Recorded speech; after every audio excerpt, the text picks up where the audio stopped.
जेजून आपल्या सांग म्हणलें, हांव तुमकां सत सांगतां, तुमी रडटल्यात आनी पिरगोतल्यात, पूण संवसार कुशाल बरीत जातलो.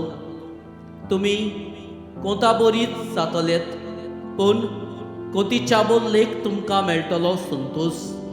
एक बायल पोटजूड जावच्या वेळार आपलो वगत पावलो म्हूण कोंती बरीच जाता. पूण भुरग्यांक जल्म दितूच संवसारान एक मनीस जाला म्हूण संतोसून तिका आनीक कोंतीचो उगडास जायना. तशेंच तुमकां आतां कोंत जाला, पूण हांव तुमकां नव्यान पळयतलों आनी तुमचें काळीज कुशाल बरी जातली आनी तुमची कुशालकाय कोणूच तुमच्या काळजांतली काडचो ना. म्हज्या नांवान बापा लागीं तुमी कितेंय मागशात जाल्यार तो तुमकां दितलो.